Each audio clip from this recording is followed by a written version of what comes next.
Ayat hari ini adalah Galatia bab 4, ayat 21 sampai 31. Mari kita baca bersama. Katakanlah kepadaku, hai kamu yang mau hidup di bawah hukum Taurat, tidakkah kamu mendengarkan hukum Taurat? Bukankah ada tertulis bahwa Abraham mempunyai 2 anak, seorang dari perempuan yang menjadi hambanya dan seorang dari perempuan yang merdeka? Tetapi anak dari perempuan yang menjadi hambanya itu diperanakkan menurut daging, dan anak dari perempuan yang merdeka itu oleh karena janji. Ini adalah suatu kiasan, sebab kedua perempuan itu adalah 2 ketentuan Allah. Yang satu berasal dari Gunung Sinai dan melahirkan anak-anak perhambaan. Itulah Hagar. Hagar ialah Gunung Sinai di tanah Arab, dan ia sama dengan Yerusalem yang sekarang, karena ia hidup dalam perhambaan dengan anak-anaknya. Tetapi Yerusalem sorgawi adalah perempuan yang merdeka, dan ialah ibu kita. Karena ada tertulis, bersukacitalah, hai si mandul yang tidak pernah melahirkan. Bergembira dan bersorak-sorailah, hai engkau yang tidak pernah menderita sakit bersalin, sebab yang ditinggalkan suaminya akan mempunyai lebih banyak anak daripada yang bersuami. Dan kamu, saudara-saudara, kamu sama seperti Ishak adalah anak-anak janji. Tetapi seperti dahulu, dia yang diperanakkan menurut daging, menganiaya yang diperanakkan menurut roh. Demikian juga sekarang ini. Tetapi apa kata nas kitab suci?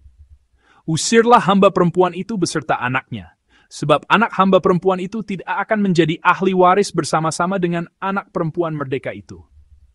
Karena itu saudara-saudara kita bukanlah anak-anak hamba perempuan, melainkan anak-anak perempuan merdeka. Amin.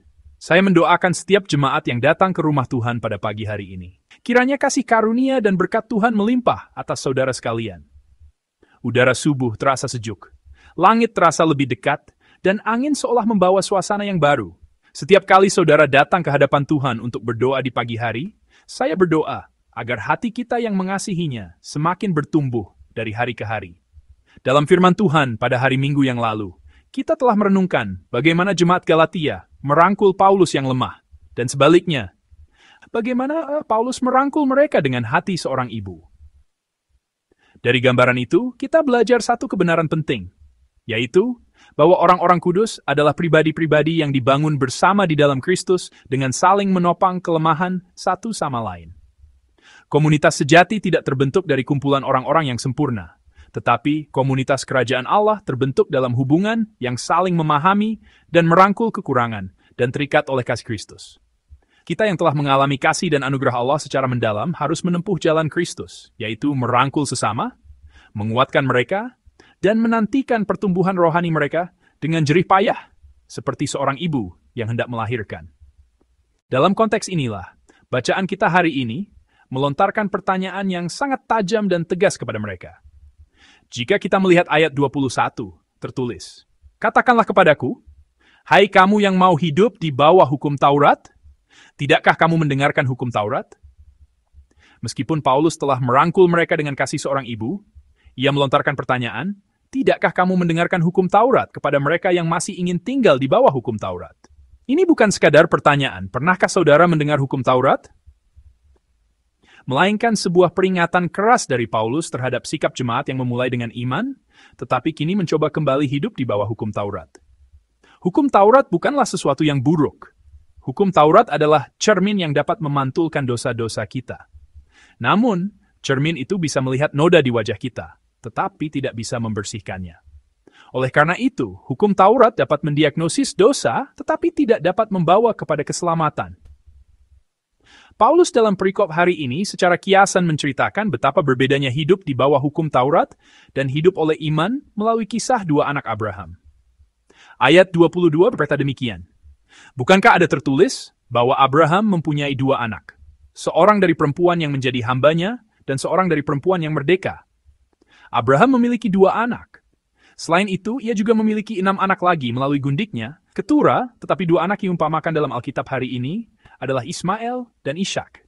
Keduanya adalah keturunan Abraham. Mereka adalah anak-anaknya. Namun asal mula kelahiran Ismail dan Ishak sangatlah berbeda. Ismail lahir dari Hagar, seorang hamba perempuan.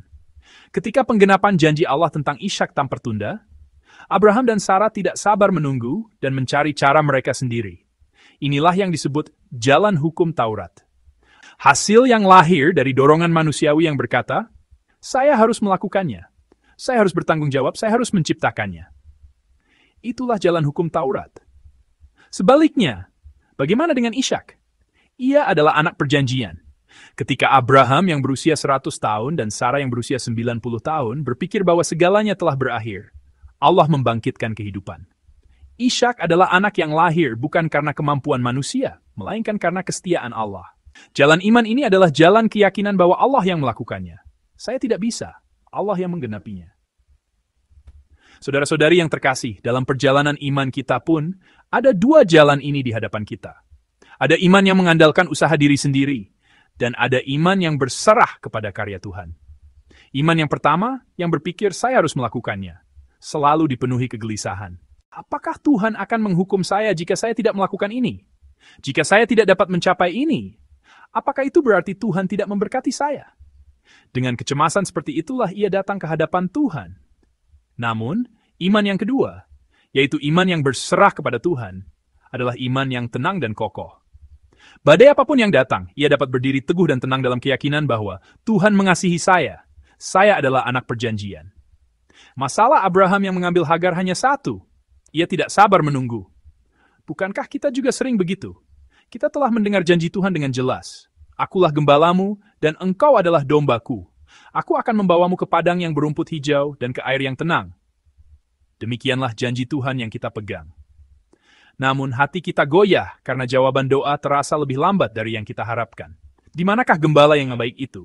Situasi saya sedang melewati lembah kekelaman. Di manakah dia? Ketika tidak ada perubahan meski sudah berdoa, dan keselamatan keluarga serta pemulihan anak-anak tampak lambat, kita mulai menyalahkan diri sendiri, berpikir, apakah karena saya kurang? Tuhan itu sempurna. Apakah karena saya kurang bersemangat? Namun, kepada jemaat yang memiliki pemikiran seperti itu, Paulus berkata dalam ayat 27, bersukacitalah, hai si mandul yang tidak pernah melahirkan. Allah adalah pribadi yang memulai pekerjaannya di tempat kekuatan manusia berakhir. Ketika kita mengangkat tangan tanda menyerah, tangannya yang maha kuasa turun untuk menopang dan menuntun hidup kita. Ketika kita berkata, saya tidak bisa, Allah berkata, sekarang giliranku, dan ia mulai berkarya dalam hidup kita. Perkataan bersukacitalah, hai si mandul yang tidak pernah melahirkan. Ini adalah firman dari kitab Yesaya. Kepada orang-orang Israel di pembuangan Babel, mereka yang menangis dalam penderitaan dan mengeluh, di manakah janji Tuhan? Kepada mereka lah firman ini disampaikan. Bersukacitalah, hai si mandul, sebab aku pasti akan menggenapi apa yang telah kujanjikan kepadamu. Ketika firman ini terdengar, bagi orang-orang Kristen Yahudi yang sangat memahami perjanjian lama, pasti ada getaran di hati mereka. Benar, dengan usaha saya sendiri, saya adalah seorang yang mandul. Tetapi ketika saya bersandar pada Tuhan, saya dapat bersukacita. Saudara-saudari yang terkasih, orang beriman adalah orang yang sabar menanti. Bukan kita yang berpegang, tetapi kita percaya bahwa Tuhanlah yang memegang kita. Waktu Tuhan tidak pernah terlambat. Janjinya pasti akan digenapi. Dan kita harus mengaku dengan iman bahwa janji itu akan digenapi pada waktu yang terbaik dan paling sempurna. Paulus juga berkata dalam ayat 30, usirlah hamba perempuan itu beserta anaknya. Yes, things untuk menikah, that's Ismail. Ini bukan tentang kekejaman, melainkan sebuah kiasan. Artinya, kita harus mengusir kehendak diri, ketidaksabaran, ketakutan, dan iman yang penuh perhitungan dari dalam hati kita. Pikiran seperti, saya sudah memberi sekian, mengapa Tuhan belum membalasnya? Semua pemikiran seperti itu harus kita singkirkan dari hati kita. Orang di bawah hukum Taurat selalu hidup dalam beban kewajiban untuk melakukan. Namun, orang beriman hidup dalam anugerah yang sudah digenapi. Saya ulangi sekali lagi. Orang di bawah hukum Taurat hidup dalam kewajiban, saya harus melakukan sesuatu. Tetapi kita, orang beriman, hidup dalam anugerah, Tuhan telah menggenapinya. Hukum Taurat membelenggu, tetapi iman kepada Kristus memberi kehidupan. Kita pun harus mengusir Hagar dari dalam diri kita, yaitu semangat hukum Taurat yang mengandalkan kekuatan sendiri dan hati yang tidak sabar menantikan waktu Tuhan.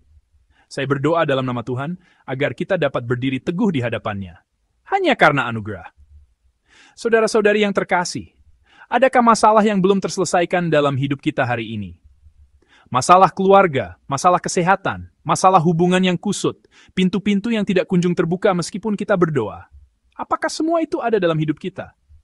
Pada saat-saat seperti itu, daripada berpikir, saya harus lebih giat, saya harus lebih berusaha, Marilah kita mengubahnya menjadi kehidupan iman yang menantikan karya Tuhan bagi kita, sambil tetap setia di tempat kita berada.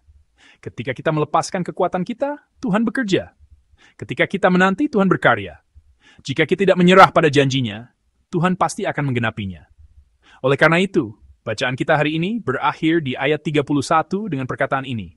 Karena itu, saudara-saudara, kita bukanlah anak-anak hamba perempuan, melainkan anak-anak perempuan merdeka. Bukan hamba, melainkan kamu adalah anak-anakku yang memiliki janji. Demikianlah firman-Nya. Ini berarti bahwa kita bukan lagi pribadi yang terkurung di bawah beban hukum Taurat. Bukan lagi iman yang berpusat pada apa yang harus kulakukan, melainkan kita bertekad untuk menempuh jalan iman dan hidup di dalam anugerah-Nya yang telah genap. Saudara-saudari yang terkasih, kita bukanlah anak-anak hamba perempuan. Kita juga bukan hamba dosa. Kita bukan hamba ketakutan. Kita adalah putra dan putri berharga yang dipilih oleh Allah dan ditebus dengan darah Yesus Kristus. Tidakkah itu saja sudah cukup? Meskipun saya tidak sehat, meskipun anak-anak saya belum berhasil, meskipun hari ini saya menghadapi tumpukan masalah, jika Allah adalah Bapa kita, tidakkah satu hal itu saja sudah cukup? Dengan kesadaran ini, kuaina heiteni, menjadi hari di mana syukur pada Tuhan. Shaines, faithin.